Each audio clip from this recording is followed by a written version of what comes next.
Magandang araw mga ka-viewers, mga kabutingting, mga katiktumer at mga ka-vlogger. Mayroon po tayong gagawin ngayong TV.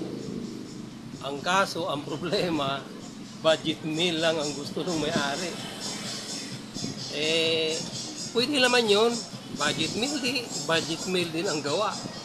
Okay, ito yung kanyang TV. Tingnan nyo. So mga ka-viewers, license. Basta nyo ang ilaw, isi-switch ko yung kanyang kumikindat-kindat lang yung ilaw niya. Pero wala siyang display. Okay mga ka-viewers, kumikindat-kindat lang yung ilaw niya. Ngunit ang kanyang screen ay wala. Walang lumalabas. Okay? Okay? Bubuksan natin. May lumabas yung kanyang. Ito yung kanyang model,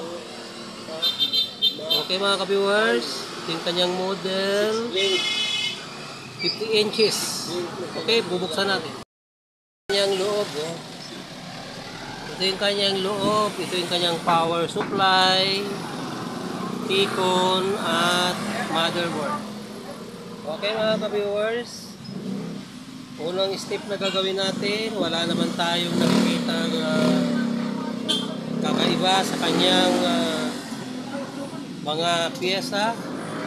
Intact naman ang kanyang mga kapasitor at wala namang buntis. Kaya antimano, direct point na tayo. Okay, bubuksan natin ang kanyang panel board at chichikapin natin ang kanyang backlight. Dahil sa ganitong issue ay kalimitan ay backlight ang problema. Okay, babaklasin ito muna.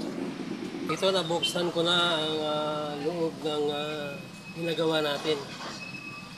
Kung makikita nyo, ang kanyang ilaw ay 2, 4, 6, 8, 10, 12. 12 ang kanyang ilaw.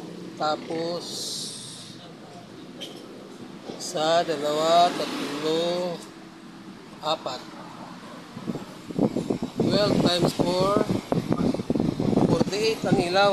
Ngayon titestingin natin kung alin dito ang gumagana. Dito tayo sa unang ilaw sa baba. Ay hindi siya gumagana. Yung unang ilaw sa baba hindi gumagana. Yung pangalawang ilaw ay ayun. Kung makikita nyo, yung pangalawang ilaw ay gumagana. Okay?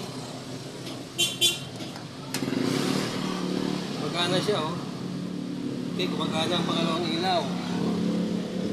Gumagana siya, Pangatlong ilaw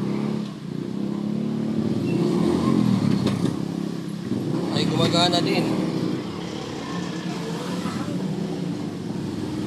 Gumagana din ang pangatlong ilaw. Okay, at ang pang-apat na ilaw ay gumagana rin. Okay. Tanging yung unang ilaw ang hindi gumagana. So, titignan natin dito kung alin ang dapat nating papalitan sa ilaw na yan. Kung makikita nyo, yung pangalawang ilaw ay may tanim na rin siya.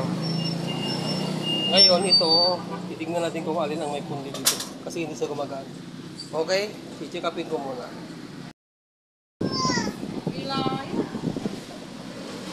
Okay mga ka-viewers, kung makikita nyo, itong gawing baba ang may problema.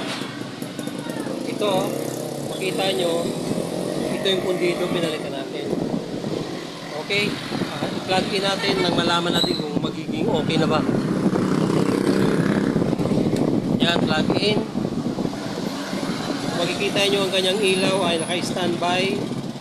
Pipindutin natin. Kumikindat-kindat at may gusto. Ayan, ilaw na po mga kabutingting. Okay na ang backlight. Okay, tatakpan natin at ng ating malaman kung okay na siya. Okay mga ka-viewers, tatakpan ko muna. Okay mga ka-viewers, ito okay na. Salpa ko ng muli ang kanyang mga lamang loob.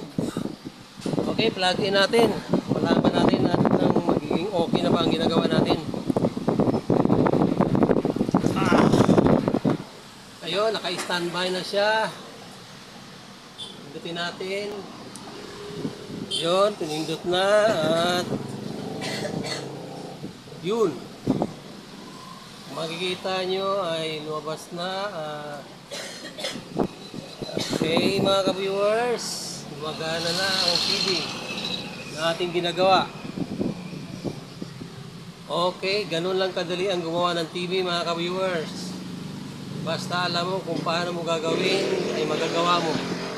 Hisense 55 inches, ang issue ay blinking red at hindi nagpipicture. Ang problema ay backlight.